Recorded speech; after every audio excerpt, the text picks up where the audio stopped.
Man, we're setting records tonight. This is great. This is definitely our largest call. So I can't wait to see if we actually get 50 communities on the call in February. Hopefully Zoom can handle all that. I know it's 7:30, and hello to everybody who's joining us. My name is Colin Heasley. I'm a launch coach with Lifewise Academy. We're gonna give it a couple more minutes for any late stragglers, whether they're joining in one of the live locations or whether they're jumping on via Zoom. I've said this a couple times, but if you are just joining us now and you don't mind renaming yourself, that would be really helpful. And what you can do is if you scroll over your picture and you'll see 3 little white dots in the blue box. If you click on that, it'll give you the option to rename yourself. If you're joining us via Zoom, you can keep your name, but then after you, if you just put the location that you're associated with, that would be great. And then again, I believe all of our live locations where people are meeting in person have renamed themselves appropriately. You'll just put the name of your location up there, and that'll really help us out. So again, we'll get started here in the next couple of minutes. Just want to give at least 1 or 2 more minutes for those who might be joining us a little late.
Emily, do you need me to do anything else?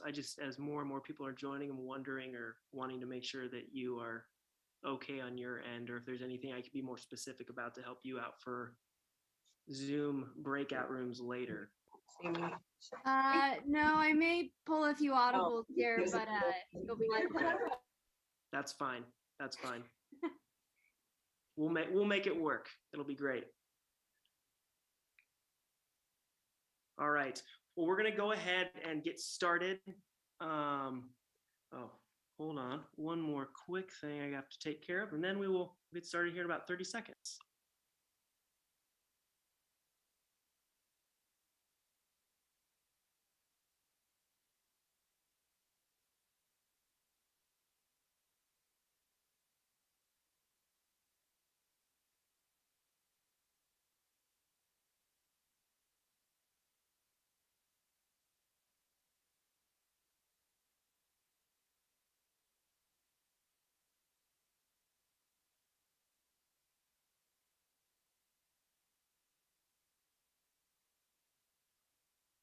All right. Man, I don't even know where to start. This is I'll just say that we're setting records this evening for Lifewise. So we've been doing kickoff calls now since last, I believe, May or June, and this is the largest one that we have had yet. So we have oh, hold on here. Got another screen share.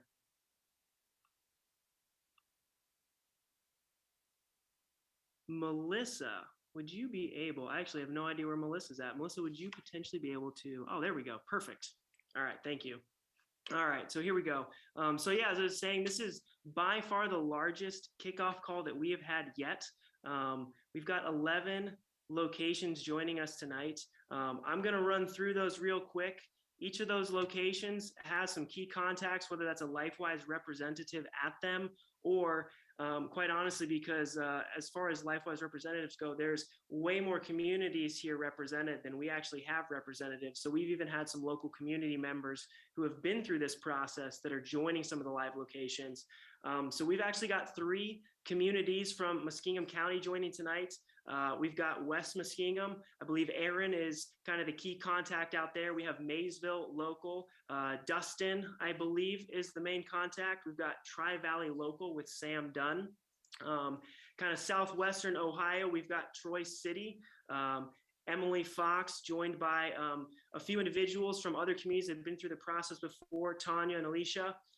Franklin Monroe, champions out there, Joanne and Angie and Chris. And I believe Tara Schwartz, our field representative, is also out there at FM. Gahanna Jefferson tonight has a fantastic team.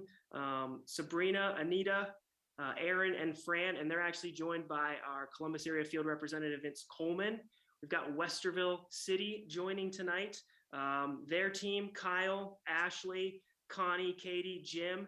And then later tonight, we're actually going to have you joined with some of our launch coaches, Lisa and John. They're going to help you guys just with some Q&A.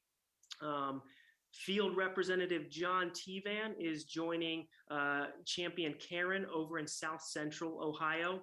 We've also got one of our other field representatives, Buddy Workman, joining the community in Western Reserve. Jefferson local schools with champion Murray. And then we've also got Anna and Micah and Tamala joining from Morris, Minnesota. So that covers all the communities who are joining tonight's call. So thank you all for your interest in potentially seeing the Bible taught to students in your public school. We're excited to share more about you with Lifewise and what a program could look like in your local community. I think those are all kind of the main notes that I had to start with. But what I want to do real quick is some of those people that I named who are in those locations, I want to give you a second, since you're meeting with people in person, just to introduce yourselves, take 1 to 2 minutes, and if there are any quick housekeeping rules. And then for anybody who's not in one of those locations, I want you to get out your phone, and if you can just text 5 people that you don't see on this call that you think should be on this call. And also, that's just going to make things crazy for Emily too later on, figuring that out if people actually do join. But if you text them lifewiseacademy.org/kickoff call, tell them to register and jump on the call tonight to learn more. So for those people, again, in a room right now, feel free, introduce yourselves, give a quick update on any housekeeping rules. And then for those joining Zoom, text 5 people.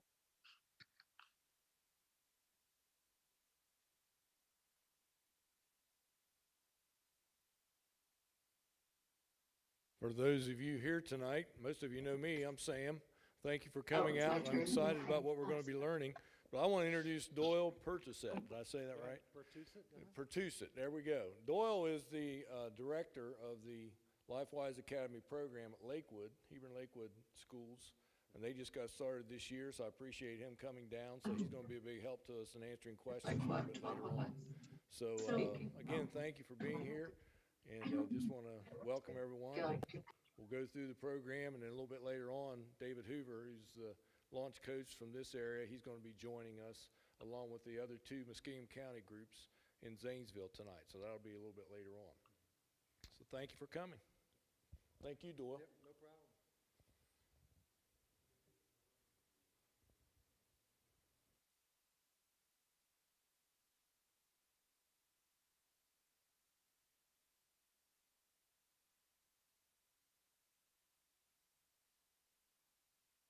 All right.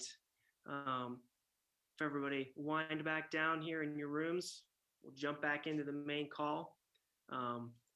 So for tonight, I'm going to go ahead now and take a quick moment, pray.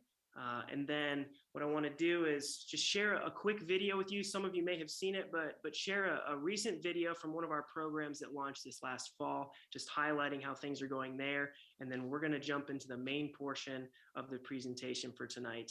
I will also reference real quick, I'm joined by the fantastic Emily Allison and the rest of the growth team, our launch coaches, David Hoover, Lisa Morris, and I believe John Robinson is on here somewhere. He's not on my screen, but we'll be helping later to facilitate some Q&A.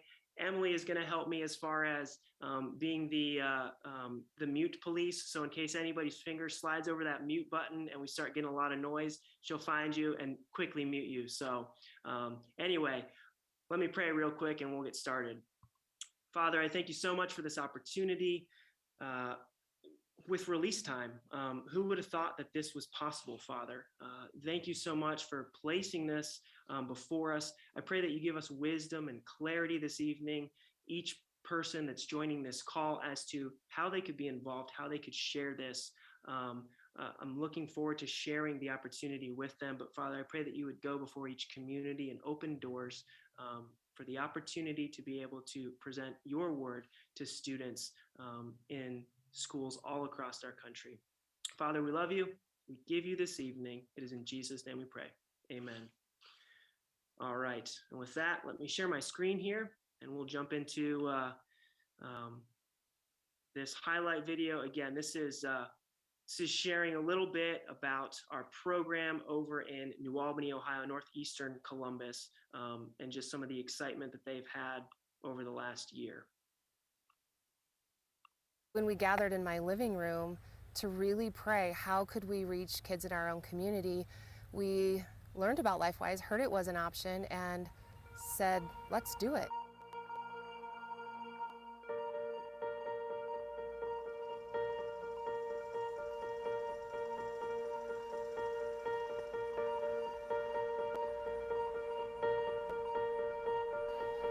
Our initial response was like a lot of people, is that really legal? Can you really do that? And the answer is yes, you absolutely can do it. We're an example of that. We're doing it. We reached out to the Lifewise Academy folks and they showed us the process to walk each step. And here we are with our first launch, over 100 kids.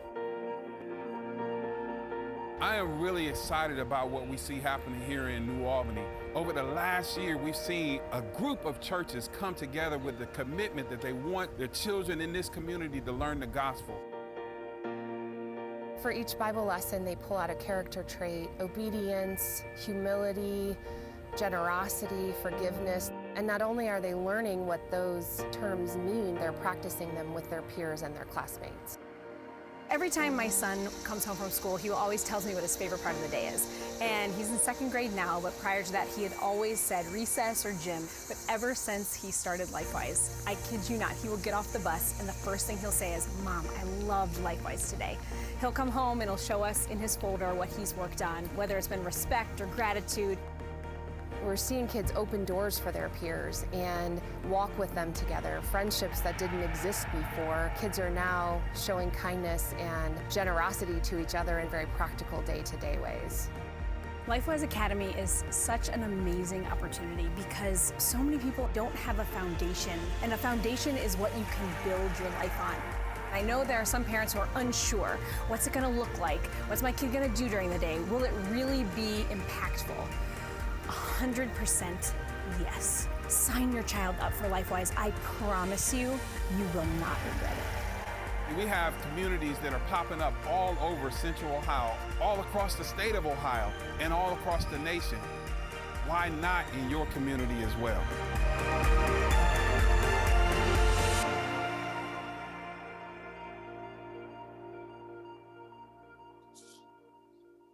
Well, hopefully all of you can see why we are so excited about this opportunity. And I'm really looking forward to being able to share a little bit more with you. So I'm going to jump in here to our presentation tonight, some of our slides.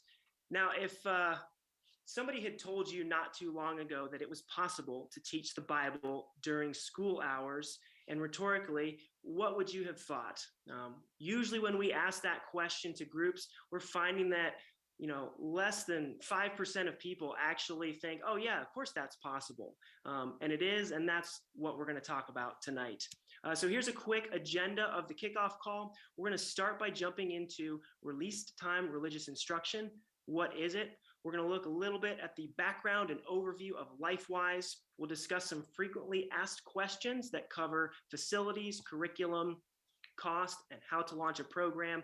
We'll discuss each of your community's next steps tonight, and then we're going to break everybody out into Zoom rooms. I'll say it now, hopefully technology works well for us tonight. Please be patient. We're going to give it a try to see how everything goes. And then once your communities have had the chance to discuss amongst themselves for a few minutes on if this is something that you're excited about and want to continue with, then we'll come back into some different groups and go through a Q&A. But let's first start by looking at release time religious instruction. So what is it? Well, definition, it's the practice of students being released from public school during the school day for religious instruction.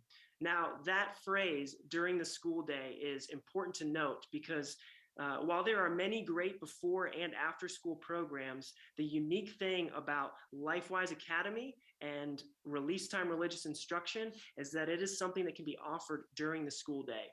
Now, there are three main criteria that allow for a release time program to be legal. One is that the program has to be off school campus. Number two, has to be privately funded. Number three, parents have to give permission. Now, a little history on release time.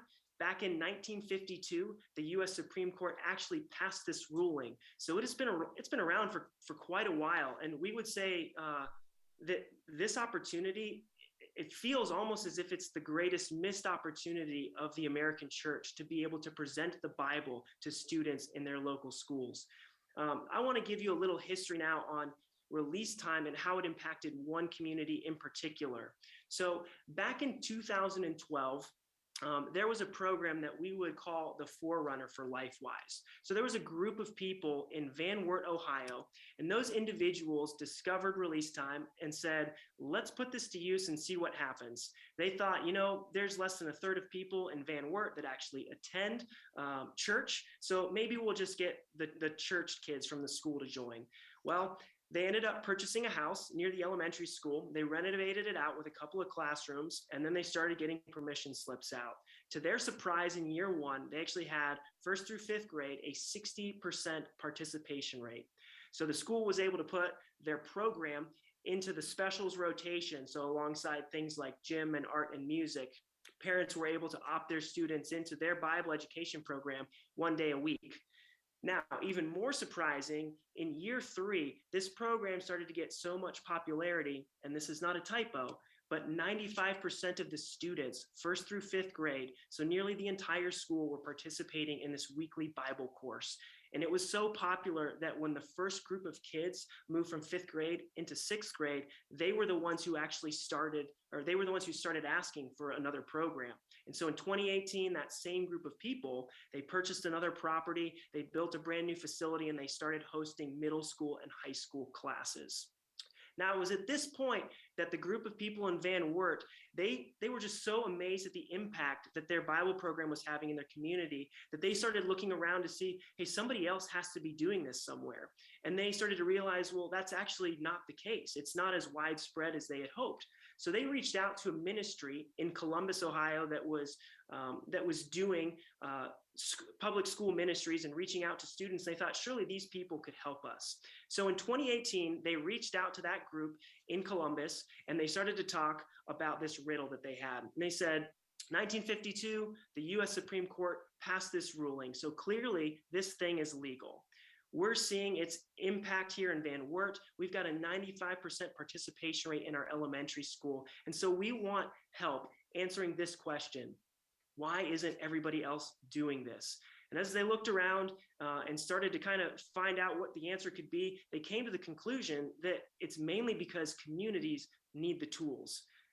You might be familiar with different ministries like Young Life or FCA, Youth for Christ, all fantastic. We would call them or consider them more of your turnkey, your plug and play model. So the idea behind Lifewise was, let's put all the tools in one place so that people can have a one-stop shop to start a program like this. And so it was in 2018 that Lifewise Academy was born for the purpose of being a replicatable release time religious instruction program.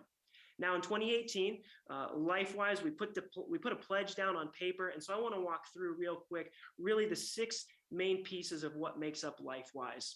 So in the Lifewise Pledge, number 1, at the front and center of everything that we are and do, we are unapologetically and unswervingly gospel-centered. There are a lot of great ministries out there. We would say that sometimes it is possible that ministries could tend to lean more towards the moralizing side of telling young boys and girls, hey, do this well, do this right, don't do that. But we believe that at the center of the Bible, at the center of the gospel, it is the overarching story is about a good God who is redeeming his creation through the life, death, and resurrection of his son, Jesus. And so that's the main focus of everything that we do.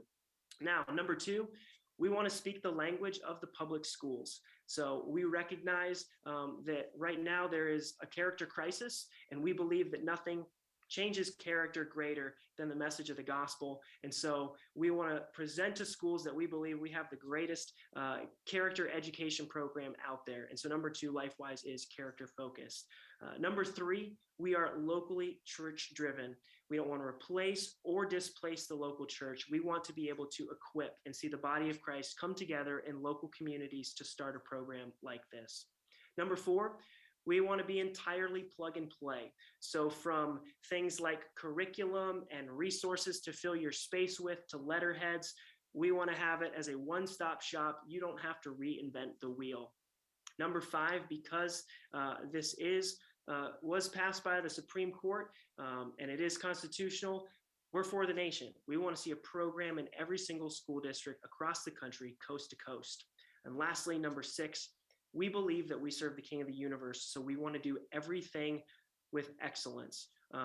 Sometimes it feels as if the word mediocre can be synonymous with Christianity, and we want to say, let that not be said of us. Let's do things well. Let's serve our King well. And so that's the Lifewise Pledge. That's the foundation.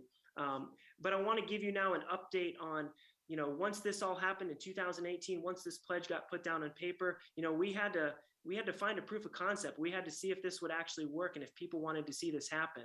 Well, since 2018, here's what's happened. 2019 to 2020, we were able to launch a couple pilot programs alongside the Van Wert program, which actually joined and became Lifewise in 2020. So then we were able to have 5 schools covering across 3 school districts. 2020 to 2021, we were able to launch an additional 3 schools amidst the pandemic, bringing us to a total of 8 schools in 5 school districts. And to our surprise, this last year, 2021, up until even just this month, we've actually been able to launch an additional 26 programs, which is totaling now 34 schools across 27 school districts. It is incredible to see how God is moving and providing this opportunity, and local churches, local community members are coming together to see this opportunity possible. So we're excited for each of you who are joining the call tonight, and what this could potentially hold for students in the schools in your districts.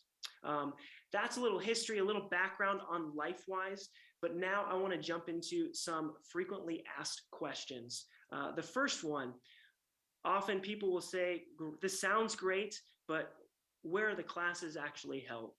So there's several facility options, which include renovations, new builds, modular classrooms, and pop-ups. And I want to walk through a few of those. The first one is a new build. So this is actually the middle school, high school facility in Van Wert. Students there walk only about 450 feet from the school to the building. There's a couple of classrooms in there, and those are hosted weekly. Obviously, that's probably going to be your most expensive option of all, but for the people in Van Wert, they wanted to make a statement and say that we are here to teach students for generations. Another option would be the remodel option. This is that initial building in Van Wert as well for the elementary school. They were able to renovate this old home and put a couple of classrooms in it. It's also within walking distance of the elementary school. And so 2 classes at a time are being walked over there and being cycled through, and then volunteers are walking them back over to the school. Another remodel option, this is in Grover Hill, Ohio. They were able to take this 2-car garage and transform it into this beautiful facility. This is probably one of our shortest walks Students go across a couple narrow parking lots there to the classes weekly. Another option would be the modular unit.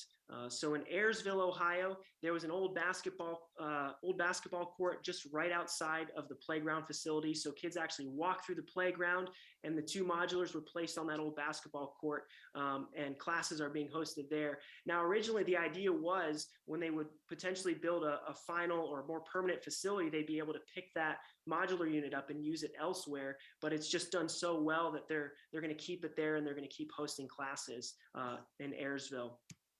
Also, another option, and we would call this our lowest hanging fruit, the pop-up classroom. So taking a pre-existing space, filling it with Lifewise branded items, tables, chairs, all the things that you would need for a classroom, and being able to host that. And then, should that facility be used for something else, like if it were a church and they needed to host Sunday schools or Sunday services, you'd be able to tear that classroom down, stow it away until the week comes and Lifewise starts again.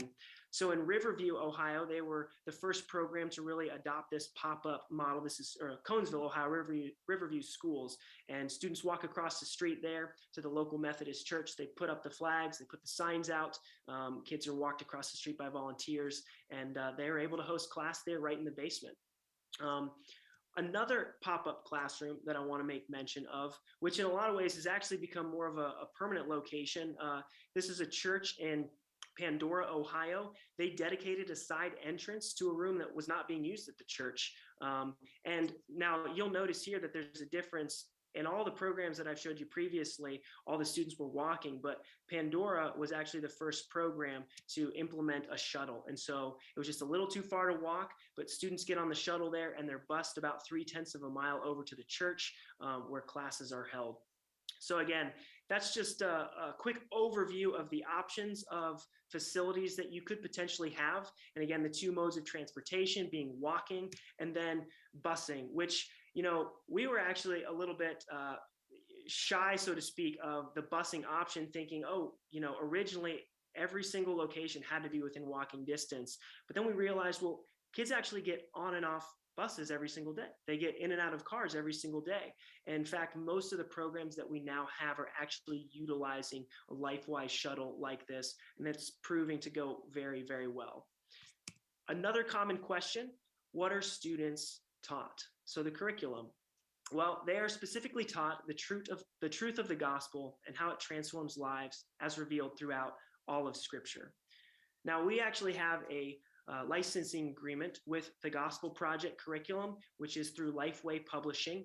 So it's actually, if you're familiar with it, it's a Sunday school curriculum, and they're able to account for 52 weeks in the schedule. Well, the nice thing is that they've allowed us through some rebranding and some restructuring to be able to take their content and instead of the 52-week calendar, cover our school calendar. So students would actually go in and they'd receive cards like these. These are our Lifewise recap cards where they're both learning about the truth of the gospel and they're learning about qualities like gratitude and respect, responsibility. In fact, by the time they finish a Lifewise program, they'll have gone from Genesis all the way to Revelation, and there's about 120 of these recap cards that they'll have gone through.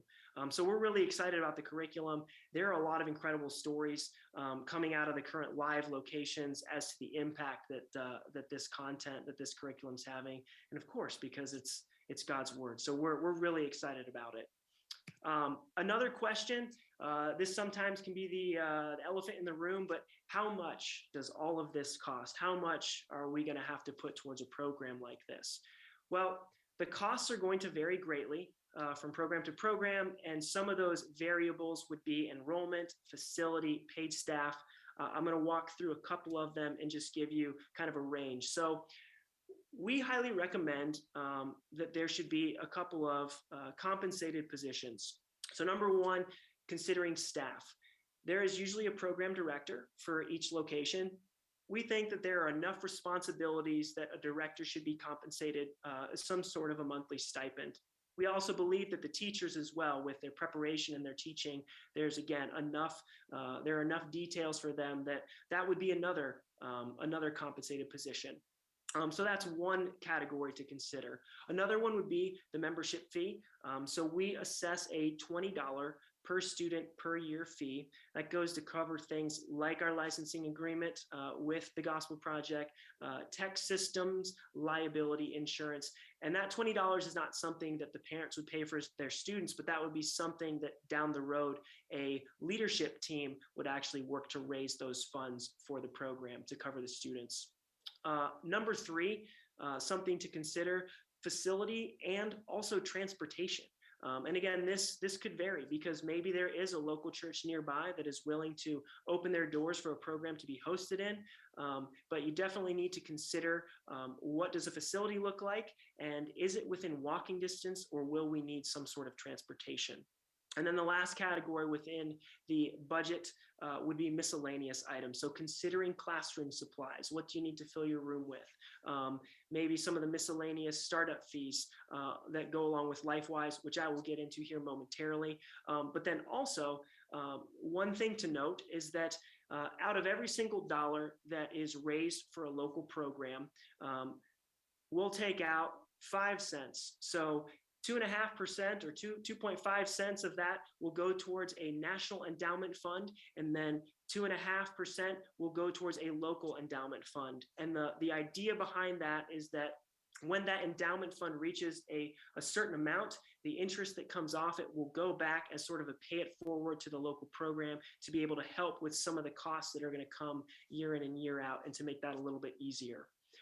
So those are the four main categories to think about when considering cost of a program. A range that you could also consider is most programs are going to be somewhere between about $20,000 to $120,000 annually to operate. So that is how much a program costs. Now, the last question that I want to go through before we start to wind things down is, how do you launch a local program? Well, communities will collaborate with Lifewise staff members on a 10-step launch plan. And I'm going to walk through this here quickly and then come back to exactly where we're at tonight.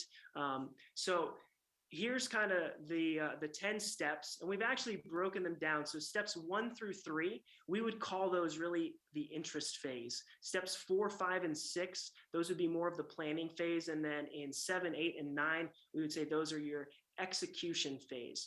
So step 1 is all about collecting 50 signatures. Every single community that's on the call tonight has collected over 50 signatures, which makes you eligible for step number 2, which is joining a kickoff call. Now, tonight here, before we close things down, I'll talk about next steps. One of those, step number 3, is raising an initial $500 launch fee. When that happens, step number 4 is forming a local steering committee that will then work with a Lifewise staff member in step number 5, which is all about drafting a logistical plan. And when that logistical plan is created, a Lifewise staff member and the local steering committee will work to meet with local school officials to present it and ultimately obtain school approval. Once they've obtained that approval, in step number 7, they'll be recruiting a director and a leadership board. And once they have that team made up, that team in step number 8 will get trained. And once they're trained in step number 9, they're going to execute that plan and work towards a live program. That's a quick overview of the launch process. If you wanted to review this, and I'll just plug this real quick, on our website, if you actually go to the homepage and click Start a Lifewise Program, there is a short 5-minute video that covers all of these steps in detail, just letting you know what you need to do to move forward in the process. So tonight, we're kind of in the step 2 phase, and actually, we have a couple communities tonight, Gahanna and Westerville, excitingly have actually formed steering committees and are both currently working on plans to present to their local schools. So they're kind of jumping in, even though they're a little bit ahead, they're jumping back to share this opportunity with the rest of their community. But I just wanted to put a plug in for that because it's exciting news that they're kind of moving along in this process. But for the other communities, I want to jump back here really to steps 3 and 4, the immediate next steps from tonight's presentation. So step number 1, advancing from this community kickoff call into step number 3, is all about raising and submitting a $500 initial step 1 fee. There has been a specific donation fund created for every single location tonight. So if you go to lifewiseacademy.org/donate, you can type in your specific location and you can donate directly to that. We'll be keeping an eye on that tonight, because following this presentation, sometime tomorrow, we're going to actually send out a follow-up email that includes a recording from tonight's call so that you can go back and watch it, as well as some of these key next steps. So we'll be keeping an eye on it, because oftentimes at these kickoff call events, we've seen that several people might come together, or maybe even an individual comes together and they're saying, you know what, I'm happy to take care of that. And so we'll make sure to keep communities updated tomorrow as we follow up with an email, just letting people know where that's at. Now, step number 4, once that initial launch fee has been raised, step number 4 is all about forming a steering committee. So I'm actually going to jump out of my presentation here, and I want to share with everybody our webpage. So if you go to lifewiseacademy.org/steering committee, it'll walk through what exactly are the roles and goals of a local steering committee. So number 1 here, the group objectives. A local steering committee is going to work with a Lifewise launch coach, as we mentioned, to draft that logistical plan that gets presented to schools. Another one of their tasks is to continue to increase community support.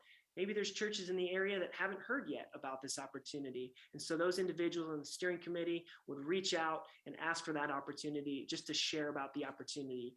Number 3, once that logistical plan's been created, that goal then is, the next goal is to obtain school approval. And then once school approval has been met, number 4, that steering committee's goal is to identify and install a local program director. So what makes up a steering committee? Well, somewhere between 3 to 7 or 3 to 9 members representing at least 3 churches. And ultimately, we're hoping to see the local body of Christ come together, the diversity within each of your communities. So the representation of that, whether that's various churches, ages, professions, genders, races, we want to see the local body of Christ come together and be represented on this steering committee. And then number 3, once that steering committee is formed, we're looking for a specific chairperson who's going to communicate back and forth with our Lifewise Support Center as a point of contact, so that we can help move along through the process. There's some responsibilities for those members. There's a short 1-hour training that people will go through. We also would ask that steering committee members would be faithful in attending scheduled meetings. Right now, we're typically seeing steering committees meeting once a week for about 1 hour, and usually no more than that. Sometimes it's every other week. I think at this point, though, in the year, as we're looking towards meeting with local school officials and creating a plan, schools are starting to talk about their next year's schedules. And so maybe some of these details we may have to talk about a little bit more quickly, but that's okay. There's still plenty of time. And then number 3, we would ask that local member or steering committee members just be consistent in praying for their local program. And the last thing I want to mention here is, what sort of qualifications do I need to be on this steering committee? Well, we're looking for people who are both committed and competent. So those who are willing to, who've got their hearts in the right place and are willing to work towards a common goal, but then people as well who have the know-how and they've got the skills to get it done. So if this sounds like you, if this sounds like something that you would want to be a part of, again, on this webpage, as you scroll down, there is a short registration form. And then at the bottom of the registration form, it actually asks you to fill out a reference. So you'll include your church leader's email and first and last name, and they will receive an update letting them know that someone from their congregation has actually decided to register to be a part of the local steering committee. And then once we see a few members, 3 or 4 people come through, a local launch coach will reach out to your community and set up that first meeting. All right. So I've got one more slide now, and then we're going to break out into our group discussions. So what are some of the possible outcomes from this evening? Well, there's a good, there's a better, and there's a best option. So I want to walk through those. The good option from tonight's evening is that everyone who is present would say, you know what, let's reach out. I'm willing to commit to reach out to 10 people that I know and get them to sign our local community interest list within the next 24 hours to just keep that thing growing. A better option from tonight would be to take the good option, as well as consider donating towards that $500 launch fee to move into step 4. And the best outcome from this evening would be to take those first 2 and then also have 3 people present within your meetings who are willing to say, you know what, I'd like to register to be a part of that steering committee. All right, I'm going to take a quick breath. That was a lot of information. We covered a lot of things. And so I have just a couple of details on what we're going to do next. So with all this information, what we want to do is we want to give each of your locations an opportunity to talk through this. And so again, bear with us. There are a lot of people tonight, so we're going to figure out how to break people up. But ideally, we're going to break you up with a specific Lifewise representative. So some communities will go with a launch coach. Some of you already have a representative who's currently with you live. If you do have a representative who's currently with you live, I know all those representatives, and you can feel free to jump off here at any point and talk through some of those next steps. But for those who are still on, what we want you to do is we want you to take the next 10 minutes once you get in your breakout discussions and talk amongst yourselves. Is this something that we would like to do? And what questions do we still have? And when those 10 minutes are up, we're going to have whoever is the Lifewise representative in your breakout room. They're going to let you know when those 10 minutes are up. We're going to bring everybody back into their specific group. And then we're just going to have a time for questions and answers. Ideally, what we'll do is we'll cut things off in our locations at exactly 8:30. So for those who do have to jump off or have other things to take care of this evening, feel free to jump off around 8:30. But I know that for all those representatives, they're prepped to stick around a little bit longer to be able to answer any other questions. So with that said, for the next probably 30 seconds or so, we're going to work on starting to break people out into breakout rooms. And then for those launch coaches and field reps, when you feel that you've gotten everybody from Zoom into your breakout room, go ahead and start the timer for people to discuss amongst themselves next steps and questions. All right.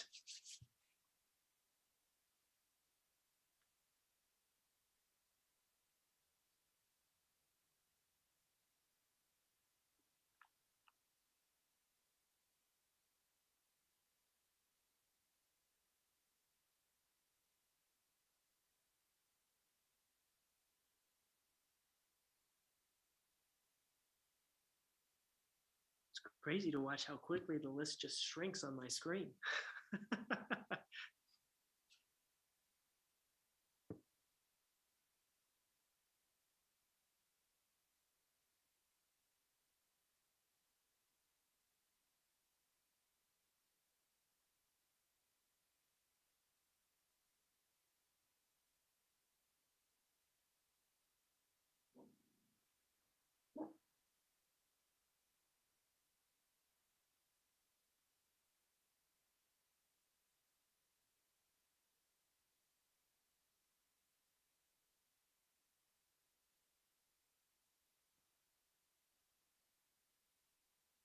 Tara, I see you looking at the screen. I don't know if you can hear me. Oh, there she goes. Okay, good.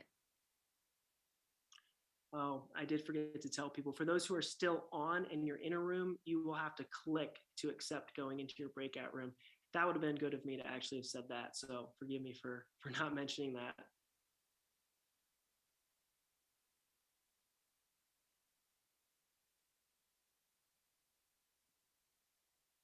I haven't seen one pop up. Does that mean I'm just not in one yet, or? That means that you're probably in a breakout room with me. Oh, okay. So I think we still have 2 communities on here. It looks like maybe Troy and Tri-Valley. If those 2 communities want to check their computer screens, they may need to click to jump into their breakout rooms. I haven't seen a breakout room yet either. That's okay. If you haven't seen one, I believe you'll probably be joining me here within this call. So yeah, again, those at Troy and those in Tri-Valley, just check out your computer real quick and see if you see that breakout room link.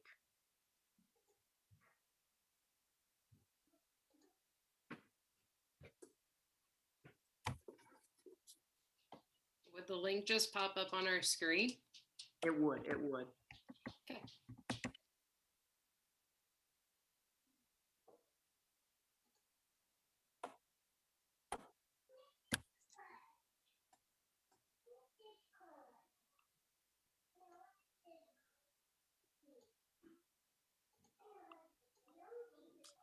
For those who are still on Zoom, just so I don't interrupt a couple of the locations who are still on here, if there are some questions that you have when we do jump into our time of Q&A, if you just want to maybe type your question in and then I can get to it, that would be great. So if you've already got them, awesome. Or if you need a couple of minutes just to think through it, again, I'll give a couple more minutes. And the two main communities that are meeting in person that are on in our breakout room are actually Jefferson local and those in Morris, Minnesota.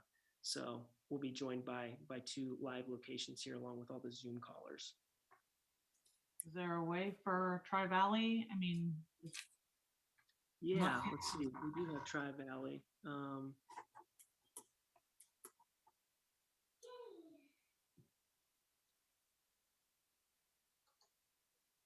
And what we may end up doing, Pam, is just because there ended up being so many people, if you have questions specific to your location, I've been working with all the other launch coaches, and so I'd be able to answer any questions that you might need for your specific location, because I know we've got some Gahanna people on here as well.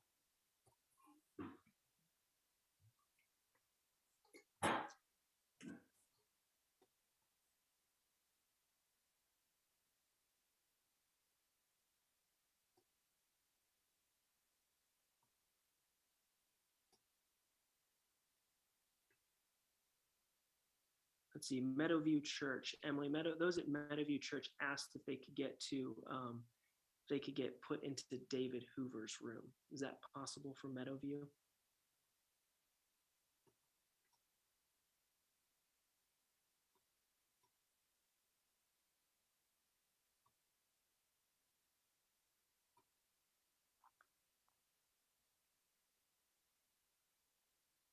We have two computers set up, so perfect. There we are. Thank you.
just help you kind of review again, okay, this is what it's about to be a member of the steering committee.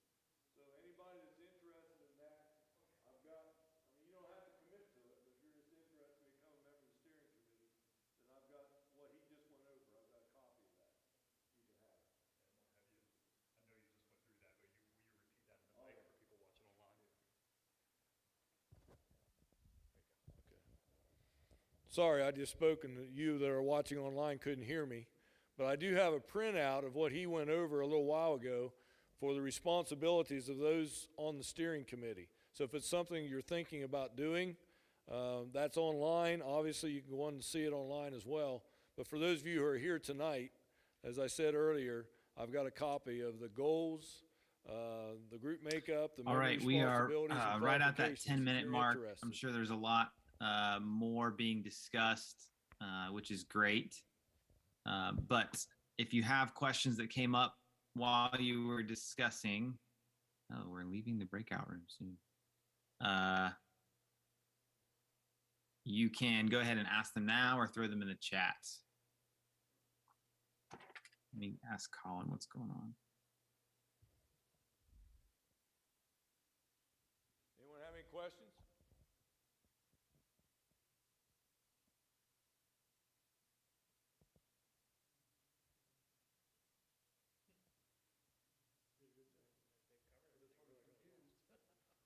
Well, it's a pretty good presentation. The website is very, very good too. I spent a lot of time there.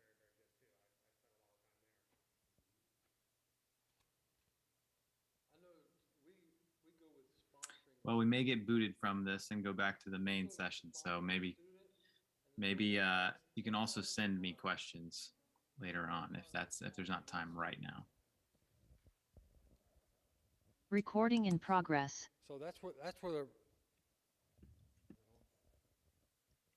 where the money comes from, is from the sponsorship of $10 a month for each student for 12 months. Or Hey, David, looks like we had to apologize about that. I just saw your text message, just a miscue on breakout rooms. So I don't know if we can always attempt to jump back into them. Can we do that? All right, we'll try to jump back into them for you. For those who are in my group, if there are any other questions, and then all the people who just got kicked back into this one can be privy to that conversation. But are there any other questions that you might have as we're putting people back out into the breakout rooms? Do we teach all ages on the same day, or is it broke out throughout the week on, like, 5th grade has music special this day, so we teach 5th grade on Fridays, and we teach 2nd grade on Tuesdays? What's that look like? Yeah. Emily, yeah, you could break out each location back to where they were, as well as John and Lisa's, and everybody else. That's okay. Cool. Yeah, Trudy, that's a great question. That'll be something else that the steering committee will decide. They're going to talk about, what is the capacity of our community? Maybe there's multiple elementary schools. They'll consider, do we feel that we can reach more than one elementary school? I just saw the question about transportation costs. I'll address that real quick. That would be something that is locally fundraised as well. So that's something that each community would raise funds for, buys a shuttle if they deem that appropriate.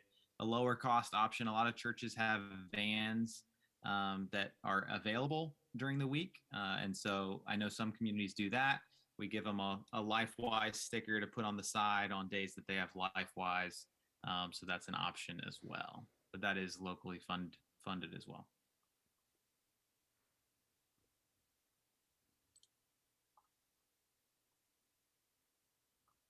Other questions?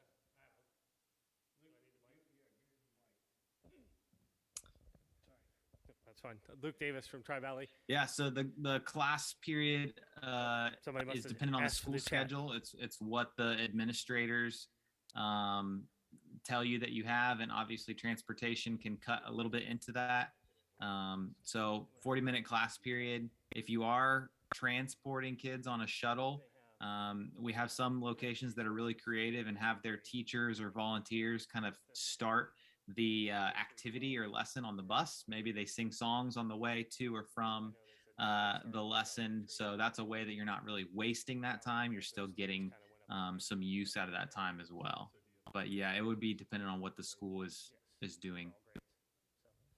So my question is going to be, do we have appropriate resources like curriculums that we could go ahead and we would be able to do all grades as far here in as Tri-Valley, the high school as well as middle the school sizes and of the elementary? classes, I mean, as It far sounded as like the they different started with elementary, periods that and are as coming, I know it'll those be based students on how moved many up, they kids you kind of have. moved up with them. Typically, when you launch, what are you seeing as far as the number of kids per class that are coming to a location? Yeah, they recommend and how many days a week, start that with the type of thing lowest you'd be grade looking level.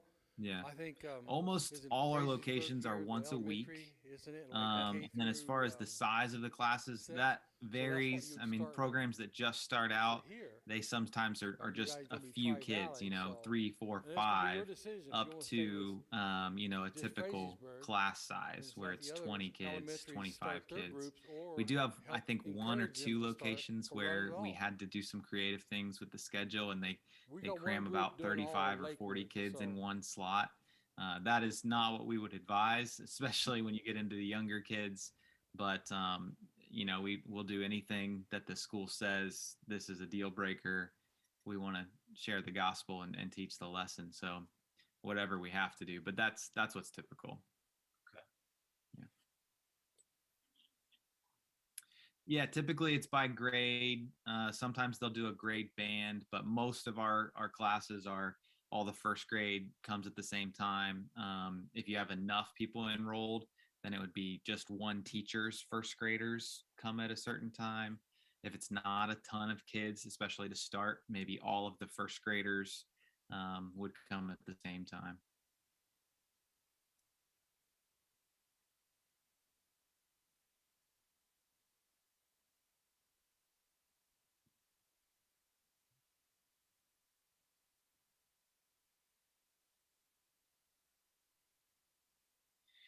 Yeah, so again, that will vary on how long your classes are and what the school allows you to kind of do.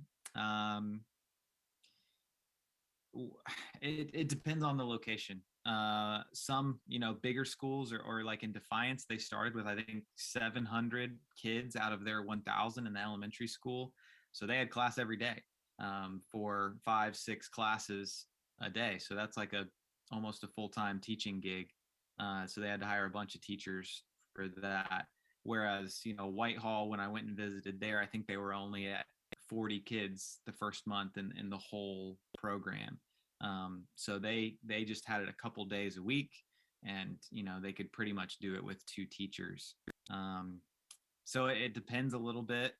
That's why we want to get in as soon as possible with the administration, have them think about us when they're scheduling for next year, and make sure we're paired up with the right time, you know, that we're during a library time or a special time, or we can be part of their rotation.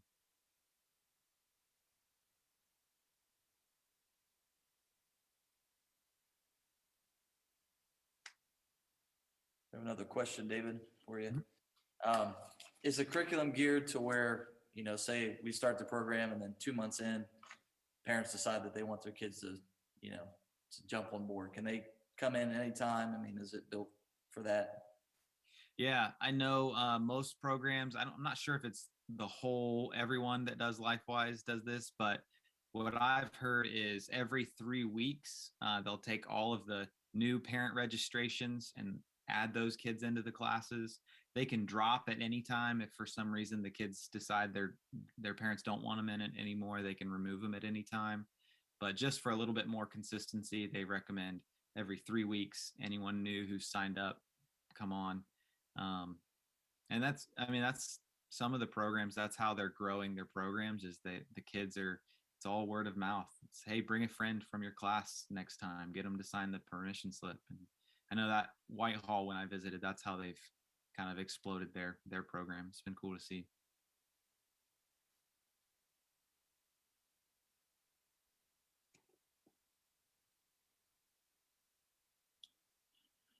how long does it take to implement a program? I mean, I heard you guys say that on the call earlier that there was enough time still. But you know, once you get going with the committee forming and, you know, moving step by step, you know, what's that? Are we looking at next year? I mean, is that something that's viable? Yeah, at this point, I would say it's safe to still say fall of 2022 is a, you know, we got to move kind of quickly at this point. But that all being said, this is the ideal timeline. We had some programs last year come in kind of at April, May, and still kind of rush and get it done, and had superintendents that were willing to work with them and principals that were willing to work with them. We had, I think, 4, maybe 5 programs that also started in January. So halfway through the school year, that's another option. If, you know, if we're a little bit slow to get enough people on the interest list and get leadership on board. So yeah, it just depends. But at this point, you know, we're having most of our superintendent meetings this week, next week, you know, this month. And then as far as that goes, I mean, I know he gave us a kind of a starting point of total cost, you know, from what we'd be looking at from the low end to the high end. You decide to move forward. Is there a, you know, a fundraising goal that you like to see, you know, hit at least initially to start, to make sure that, you know, there's enough money to support all the kids that might potentially come in, or how does that? Yeah, I mean, I don't know if they would say kind of minimums that you need to hit. I know that, I mean, I think the $20,000 for a year program is a decent minimum to hit. Again, that's why we want your interest lists and your people to grow as much as possible. So it's not just one church or one community.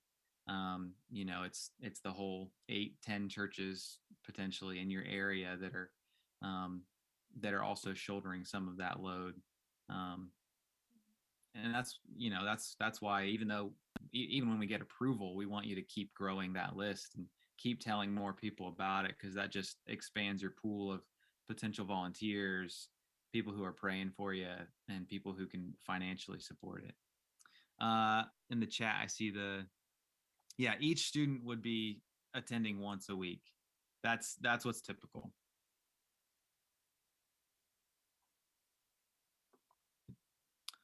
The only adjustment. No. So Colin also kind of briefly mentioned that there's a branding agreement. They do kind of the trading cards or the recap cards. That's the other thing that they do. It's also adapted so that in first grade through 5th grade, it should reach Genesis to Revelation if they started in first grade and got to 5th grade. Some of the schools where they're saying, well, we're just going to start in 3rd grade to 5th grade, we're also able to work with them and do an abbreviated version as well. So there's that. Yeah, I think that's potentially the biggest changes that they do. They add the character trait for us and make it a Lifewise specific thing.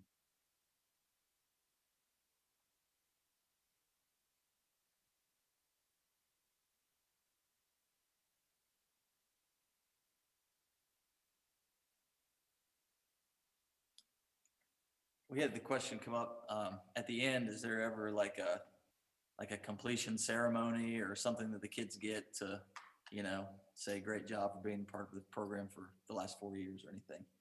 Yeah, I mean, Van Wert's the only one who have had it long enough to do something like that. So I'd have to follow up with them. Everybody else, it's all brand new. You know, we're 1 or 2 years old with everybody except Van Wert. So that's a good idea. I mean, it meant enough to them that they wanted to continue it into 6th grade, which is cool to see.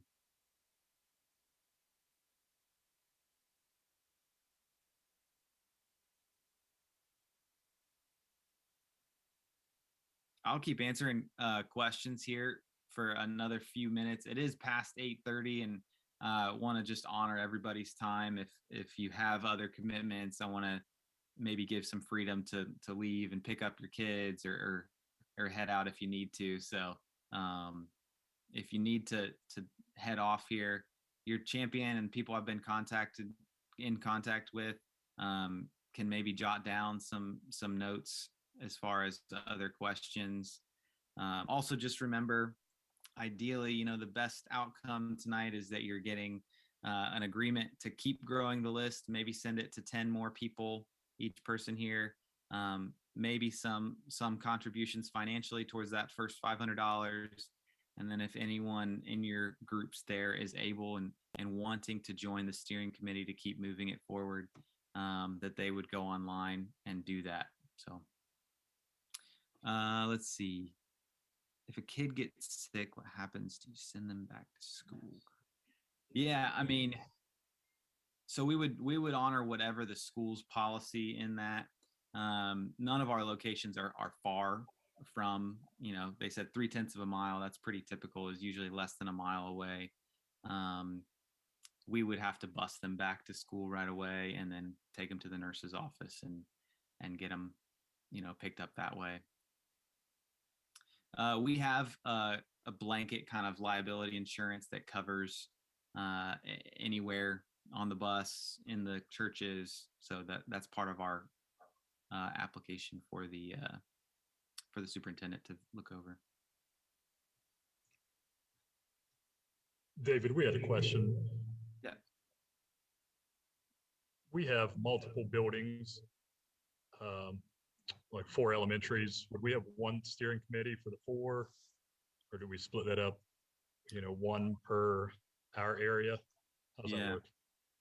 Yeah, well, I would highly recommend, at least first year of the program, doing a pilot program. So just kind of picking one elementary that you want to start it at. I wouldn't bite off 4 elementaries year 1. And then as that grows, I mean, a steering committee is just for the starting planning for that. If there's a need, if the leadership board that's in place, once it's up and running at that pilot program, I think they could handle, all right, now let's talk about adding another program. What would it take volunteer wise, financially, facility? The leadership board should be in place, and that's more of a job or a commitment than just a steering committee member. Yeah, steering committees is kind of shorter term. It's from this meeting until the director is chosen. So once there's school approval and you choose a director, and that director and leadership board then kind of takes that place of the steering committee, and they're kind of running things from there on out. So just because you're on the steering committee doesn't mean you have to be on, a leadership role forever. You're just helping kind of guide and plan right now.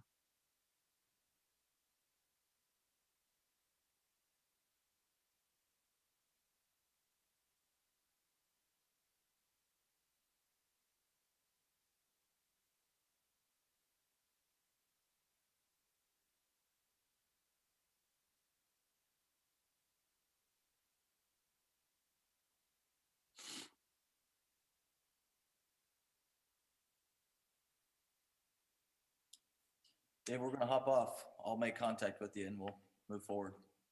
Sounds good. All right. Thanks, Aaron. Sounds good. Thank you, Maysville.